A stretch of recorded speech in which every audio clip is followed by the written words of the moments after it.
think it took a year, I don't know. And I got off the bus in New Orleans. I'm telling you, the first thing I saw was a New Orleans funeral. We've never seen one. It's something to see. I mean, down the street, here comes the band, the Preservation Band, and the Saints come marching in. I mean, it was the best band. And then right behind the band comes this hearse, a horse-drawn hearse, called it the Black Mariah. It's all ebony wood. Beautiful work of art. And then right behind the hearse is this young guy, probably in his 30s, you know. And on one hand he had a little boy, and on the other hand he had a leash with a pit bull. I thought, what the hell's all this about? And then right behind him, 64 men, all dressed the same way, black suit, white shirt, bolo tie, and a Hamburg hat. In rows of four, 64, all lined up perfectly. And they walked perfectly in step. I said to one of the locals, this is a typical funeral? He said, yes, sir, this is a typical New Orleans funeral. So well, this is the sight to see. He said, yes, sir. He said, that band is the best I ever heard. He said, New Orleans Preservation Band. He said, and that hearse, he said, that's the Black Mariah, that's the work of art. He said, what's with the guy walking behind the hearse? He said, well, that's his son on his hand. And the reason he's walking behind it, he said, in that hearse, his wife and his mother-in-law. I said, on the same day, yes, sir. I said, that is a tragedy. What's with the pit bull? He said, that's how they died. This pit bull killed his wife and his mother-in-law. It was very tragic. I was just trying to lighten things up a little. You know, I said, geez, I wish you could borrow that dog. He said, well, get in line.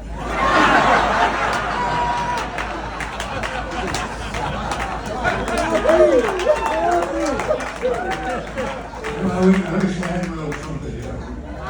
I got this old beat-up trumpet. People say, how come you don't get a new trumpet? I can afford a new trumpet, but I have this old beat-up one. And I'll never forget, it was when I was down in New Orleans. I was taking trumpet lessons. I had what you call a student model. Con student. It wasn't a very good one, but it was okay, you know. And I was working in this club washing dishes. And the greatest trumpet players in the world opened up. Louis Armstrong, Kid Orley, Al Hurt, they all came in there to play, and I would watch them from the kitchen. You could see them, you know, in the area over where you're washing the pots and pans, there was a window where they placed the dirty dishes on to come back into the kitchen. It wasn't a big window, it was only about a foot and a half wide. But it had an oak bottom on it, it was about 3/4 of an inch wide. And it had some round head Phillips screws that went all around the outside.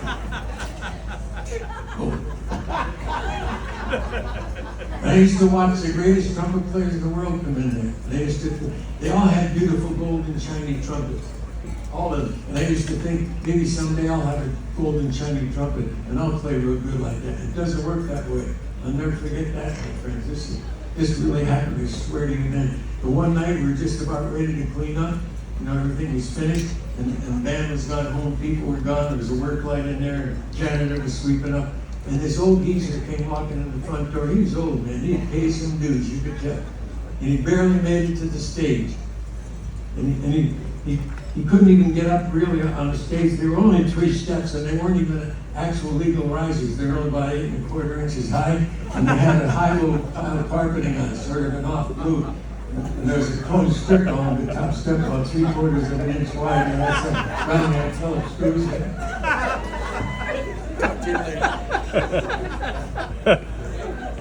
And I thought to myself, what the hell is this geezer up to? And I noticed he had a paper bag under his arm. And he got up, he couldn't even get up all the way on the stage. He just sat on the top step there. And this is the guy's honest truth. I swear to you, he reached into that paper bag and he took out this old beat-up trumpet. And I thought to myself, what the hell is this old guy going to do with that piece of garbage? And I'm going to tell you, ladies and gentlemen, that old man, that tired old man, took that old beat-up trumpet and he put it to his lips. And that old man really stunk. He was terrible. So I waited out back and he come out and kicked the shit out of me. And I took the horn. Now I got it. The old guy said, he's got nothing. That's his story of life. Anyway,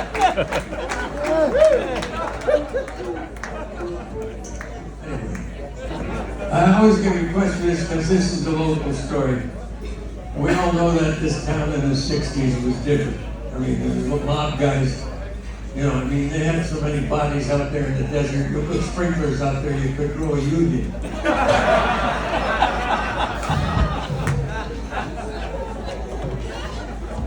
The Henderson Henderson used to be nothing, man. I'm living up there. Henderson used to be nothing. It used to be where there was factories there that blew up. There was nothing else out there. It's like Summerlin was where you took your appliances when they got bad. Your refrigerator. Get it off the truck and wait for some road runner to. No, it's like a big deal. Pardon me, we live in the suburbs. Anyway, this is a true story. There was this little shopping center in Henderson. I say little, I mean little. There was a beer bar, they just served beer, not even wine or whiskey. There was a shoe store, and there was a market, a stupid little market. It wasn't even a 7-Eleven, you know, 610. It was a 610, not a 10. This guy, Frankie, worked in a shoe store, went in the bar every night to get drunk because he hated his wife's guts and he didn't want to go home. And one night he's drinking there, and the guy next to me has on about a $2,000 suit. Frankie says, "You ain't from Henderson." The guy said, "I'm from Chicago. Spending the night, not flying out late tomorrow morning." And Frankie says, "My name is Frankie, I work in a shoe store, and it's nice to meet you." And the other guy said, "My name is Arthur, I'm self-employed." A couple minutes go by, and Frankie says, "Arthur, what is this self-employed?" So this guy, Arthur, looks around. There's nobody else in the bar. So he says to Frankie, he said, "I tell you the truth, I work for the mob." He says, "What are you, like a bagman? You carry money?" And Arthur said, "Well," I says, "I'm a hitman."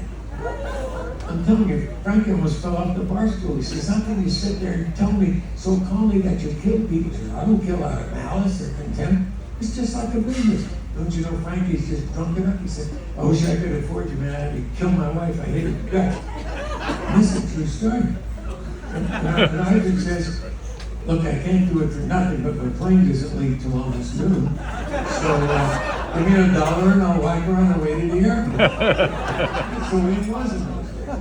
Arthur gives him $1, picture of his wife. Little Frankie does. Arthur parks his rented Cadillac out by the stupid shopping center. And here comes Frankie's wife. She couldn't wait to spend the guy's hard-earned bucks, right? She walks by Arthur's car. He hides down, he jumps up, grabs her from behind, and he strangles her to death right then and there. Excuse me, it's not like you guys have so much to do with it up here. When you get to a dramatic point like this, the guy just got strangled. Maybe you guys go like, oh.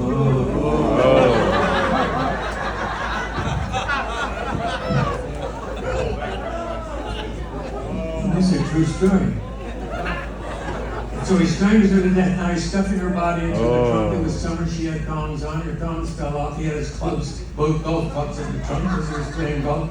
And her toes got chicken footed on the 9-iron. He couldn't get her into the trunk. He could push it, you know.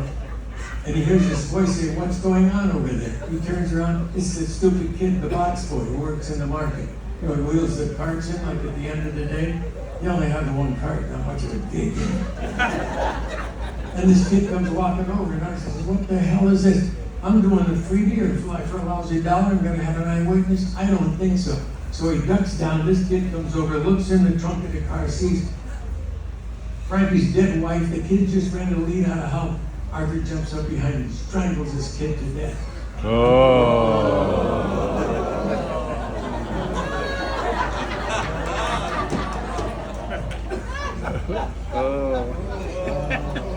Remember this like it was yesterday, man. Now he's stuffing this kid's body in the trunk too.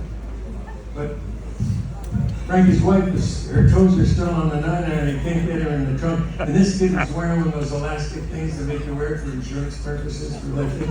Got caught on Frankie's dead wife's head, and the kid kept springing out of the trunk because her toes are still stuck on the 9-iron. And here comes this busybody neighbor from across the street. And she said, "You're in a lot of trouble, Jack. I just called the highway patrol." He said, "Is that right? Good night." And he grabs her and he strangles her to death.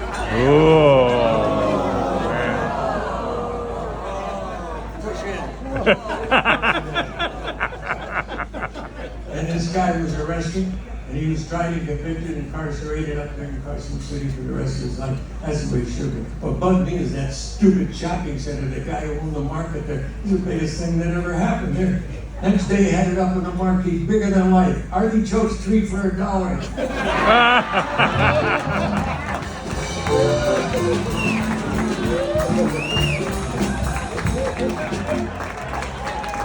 just remember, the same people booing right now are the same people that just sang 2 choruses and they don't break my cupcakes anymore.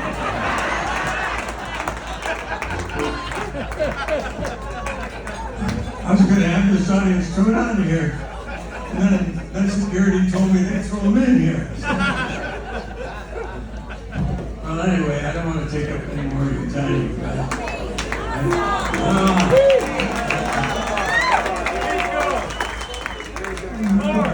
Get recorded, Peter. God, I tell you this thing. This is Nelson, where are you? Are you over there? I'm here. Okay, this is a true story about Nelson. You people know it. About Nelson's great-great-grandfather, Nunzio. Yeah, now this is a true story. People think that the Italians were against it. They were in World War II, but not in World War I. They were our allies in World War I. Actually, in World War II, they didn't fight much in World War II. Mussolini got them excited about our uniforms. They took them home and had them tailored. And they gave them rifles, and they took them home in Florentine, the barrels, and carved the stock. But Mussolini said, we're going to Germany. They're getting the guns back. You can't even get decent pasta in Northern Italy, never mind Germany. Anyway, Nelson's great-great-grandfather was a flyer, a pilot, with the Italian Air Force, and he shot down one of the famous German pilots. That Red Baron stuff, that's like mythology. He shot this guy down. When the guy crashed, he was injured some, so they took him to the hospital in Italy. Nelson's great-great-grandfather, Nunzio, went to see the guy at the hospital. You want to talk about compassion? They were enemies, and yet he went to see him in the hospital. And he said to the guy, I'm sorry I shot you down, but you're going to be okay. You're still alive. And the guy said, yeah, but my only regret is I'll never fly again. And great-grandpa Nunzio said, don't worry about it. You'll be fine. You'll fly. And the guy said, no, it's a terrible injury to my one foot when the plane crashed.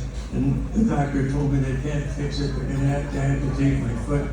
And so I can't work the pedals on the plane. And great-grandpa Nunzio said, geez, I'm very sorry. Can I get you anything? Like some pepperoni or something. Or a decent bottle of wine. And the German pilot said, well, there is something if you wouldn't mind doing it. And great-grandpa Nunzio said, what is it? He said, well, when they operate on my foot and they take off that foot, could I have the surgeon wrap it in gauze and on your next mission, would you take it with you and throw it from your plane when you're over Germany? And I'll know that part of me will have gone back to my fatherland. And great-grandpa looked at him and he said, this guy's wacko, but what the hell? No big deal. So he said, all right, I'll do it. And he did it. Now he comes back. It was about 3 months later, wasn't it, Nelson? 2 months. What was it for? 2 months. I'm over here. Oh, good. 2 months. It was 2 months. I thought it was 3. It was 2 months later, he went back to visit this guy. And the guy was still in the hospital. And he said, hey, I did everything he asked. Part of he's back in the fatherland. I hope you're feeling better. And the German pilot said, I was feeling okay till about an hour ago. The surgeon told me they didn't get all the infection. Now they got to cut off my leg to the knee. Could I impose upon you once more to take that piece with you when you fly over Germany, throw it from the plane, to a rest on my neck? And Grandpa Nunzio looked at the guy and said, this guy's gone, man.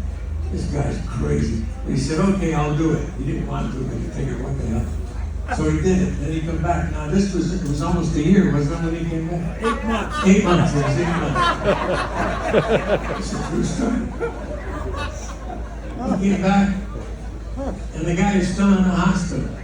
And he said, I thought maybe you were good. And the guy says, I'm not doing too well. I just found out they didn't get all the infection. Now they have to cut up my leg to the hip. Could I impose upon you once more to take that? A great-grandpa Nunzio nailed him right there. He said, hold on, pal, I'm on to you. You're trying to escape. That's a true story. Thank you very much. You're a great audience. God bless.